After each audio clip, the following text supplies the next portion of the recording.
di Andalusia. Dan saat sekarang ini Saudara Lon, seperti yang sudah saya janjikan tadi, bahwa kita bakal berbincang-bincang dalam talk show interaktif bersama Dinas Pemberdayaan Perempuan dan Perlindungan Anak Aceh atau DP3A Aceh dengan tema Anak Muda Bicara KLA atau Kota Layak Anak. Nah, Saudara Lon sudah hadir di studio Serambi FM narasumber kita. Yang pertama ada Bung Muhammad Safri Irwanda yang merupakan fasilitator Forum Anak Nasional atau FAN 2019-2021. Assalamualaikum Bung Safri. Waalaikumsalam Kak. Apa kabar? Alhamdulillah baik. Kakak gimana kabarnya? Alhamdulillah sehat juga. Terima kasih sudah datang ke studio Serambi FM dan mudah-mudahan hari ini bisa memberikan informasi yang luar biasa untuk Saudara Lon. Baik, selanjutnya narasumber kita ada Bayu Satria yang merupakan founder Youth ID. Assalamualaikum Bung Wahyu. Waalaikumsalam. Sebelumnya Bayu Kak. Bayu. Saya bilang apa tadi? Wahyu. It's okay. Oke. Assalamualaikum Bayu.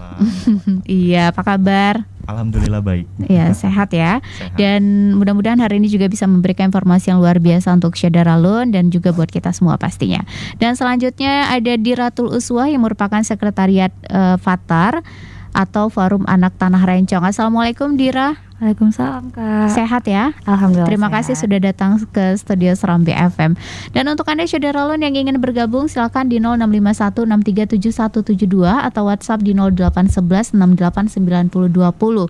Dan Anda juga bisa menyimak talkshow kami via streaming di www.serambifm.com atau via Facebook di Facebook Radio Serambi FM Banda Aceh, Facebook serambinews.com, Facebook Serambi On TV dan seluruh Facebook Serambi Group. Dan Anda juga bisa memberikan pertanyaan Saudara Lon via kolom komentar yang tersedia di live Facebook kami, sehingga nanti kalau itu berupa pertanyaan maka insya Allah bakal dijawab oleh narasumber kita yang sudah hadir di studio Serambi FM. Oke, mudah-mudahan sehat semua nih anak-anak muda sudah hadir di studio Serambi FM, jadi kita merasa muda kembali ya. Apalagi anak muda bicara mengenai KLA. KLA itu adalah kabupaten atau kota layak anak. Baik, kita sebelum kita lanjut lebih jauh lagi perbincangan kita mengenai tema hari ini anak muda bicara KLA, tapi sebelumnya kita mau tahu dulu sebenarnya KLA itu apa, terus bagaimana sih ruang lingkup dari KLA itu. Silakan Bung Safri untuk menjelaskan KLA itu apa, Bung. Baik, terima kasih Kak atas kesempatannya. Halo teman-teman semua, halo Saudara Lon ya. Iya. Panggilannya. Saya Safri, salam kenal semuanya buat pendengar hari ini. Kalau kita bicara tentang Kabupaten Kota Layak Anak, itu adalah kalau pengertian secara luasnya gitu adalah sistem pembangunan sebenarnya. Yang mana sistem pembangunan ini memerlukan integrasi. Jadi semua pihak ini, ada pihak masyarakat, ada lembaga, ada pemerintah, dan ada media atau dunia usaha yang ikut terintegrasi.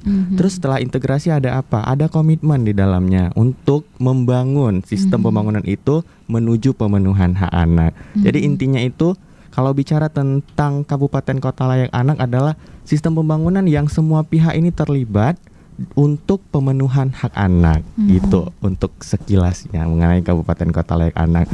Dan Kabupaten Kota Layak Anak ini juga program dari Kementerian Pemberdayaan Perempuan dan Perlindungan Anak Republik Indonesia seperti itu. Oke, dan ini memang salah satu syarat ya pastinya untuk menjadi kota yang luar biasa pastinya, dan ini juga turut dinilai dalam pembangunannya karena setiap kabupaten kota itu harusnya menjadi KLA gitu ya. Oke, kalau untuk di Aceh sendiri Bung Safri, bagaimana menurut Bung Safri, apakah kabupaten kota yang ada di Aceh ini sudah menjadi KLA atau belum atau menuju? Silakan. Oke. Jadi setiap tahunnya ini ada proses untuk menuju atau proses yang penilaian dari Kabupaten Kota Layak Anak ini.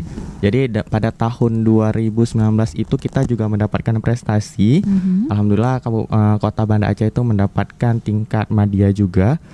Namun di tahun 2020 karena kita juga dalam situasi pandemi yang begitu harus kita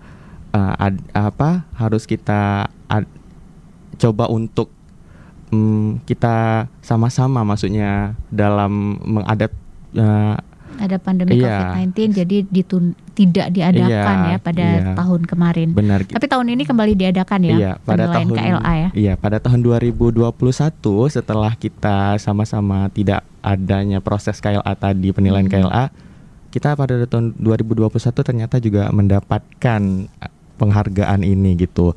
Jadi ada beberapa kabupaten kota yang mendapatkan tingkat pratama seperti Aceh Barat, terus ada Kota Langsa, ada Aceh Utara, dan ada juga yang mendapatkan tingkat madya, tetap Kota Banda Aceh. Ternyata kita harapannya walaupun yang kabupaten kota yang lain ini ikut semua dalam proses verifikasi, dalam proses untuk memasukkan data-data yang terkait dengan kabupaten kota layak anak, walaupun tidak mendapatkan tingkat pratama atau madya, tapi tetap menuju kabupaten kota layak anak gitu.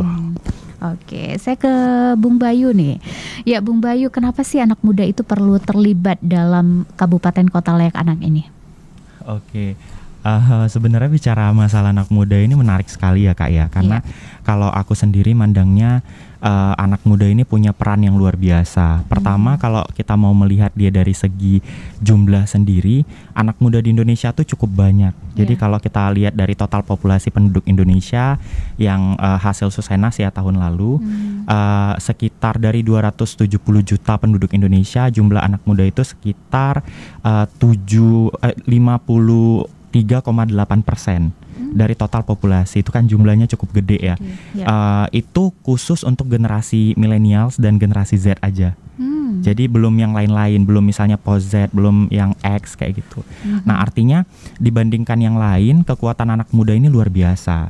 Jadi ketika misalnya kekuatan ini kita manfaatkan sedemikian rupa dengan bijak, dengan baik, maka bukan tidak mungkin proses daripada KLA ini atau Kota Layak Anak ini bisa terpenuhi sebagaimana harapan dari semua orang, khususnya dari tujuan pembangunan yang disusun oleh pemerintah Republik Indonesia.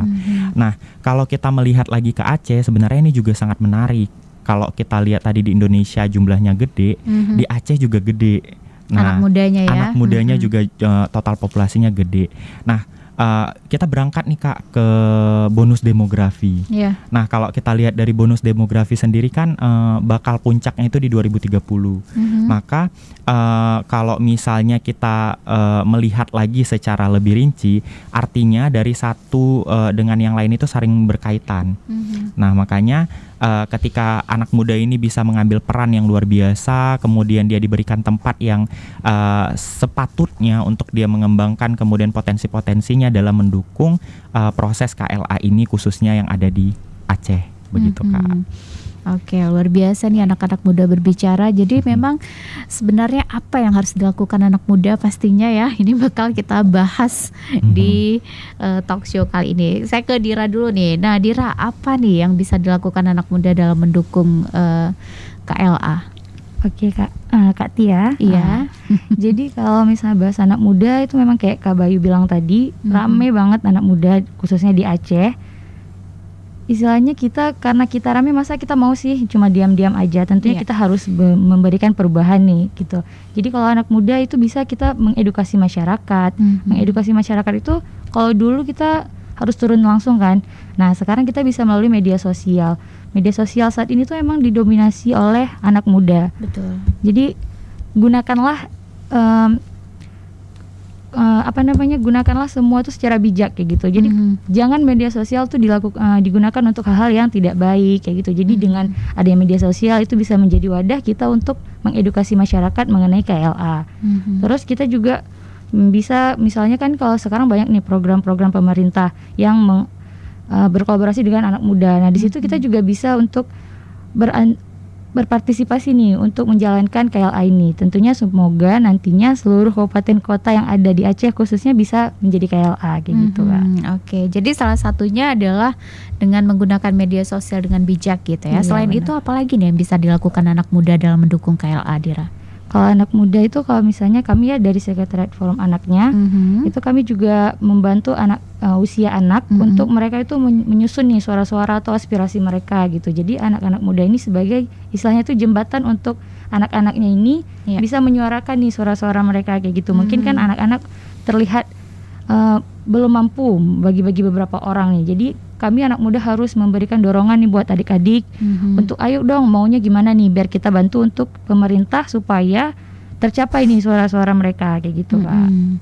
Oke, jadi bisa menampung aspirasi adik-adik, anak-anak gitu ya, agar bisa menciptakan kota kabupaten layak anak juga, dan tentunya mendukung pemerintah juga ya, dan mudah-mudahan dengan adanya organisasi seperti Fatar ini juga bisa mendukung pemerintah untuk menciptakan KLA, untuk mewujudkan KLA.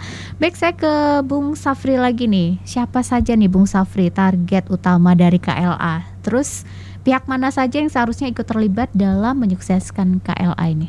Oke, kalau ditanya siapa nih target utama dari Kabupaten Kota Layak Anak, tentunya seperti pengertian tadi, segala bentuk pembangunan ini adalah untuk pemenuhan hak anak. Jadi yang menjadi garis bawah kita adalah bahwa anak yang menjadi target utama untuk pemenuhan haknya. Jadi dalam tanda positif itu kita memberikan pemenuhan hak anak melalui Kabupaten Kota Layak Anak ini. Nah, kalau ditanya lagi, sebenarnya pihak mana saja yang harus terlibat dalam mewujudkan Kabupaten Kota Layak Anak ini? Semua pihak harus terlibat sebenarnya. Di situ ada pemerintah, ada masyarakat, lembaga dan dunia usaha, media bahkan. Karena media juga sangat penting untuk mengambil andil dalam pemenuhan hak anak. Kalau kita lihat banyak media yang belum berperspektif ataupun belum memiliki perspektif kepada perlindungan anak gitu. Tapi Serambi ini kalau bisa diajungin jempol sih keren sekali ya, sudah punya perspektif. Bahkan kita punya cerita-cerita tentang Kabupaten Kota Layak Anak, artinya sudah ikut bersama untuk mewujudkan Kabupaten Kota Layak Anak seperti itu.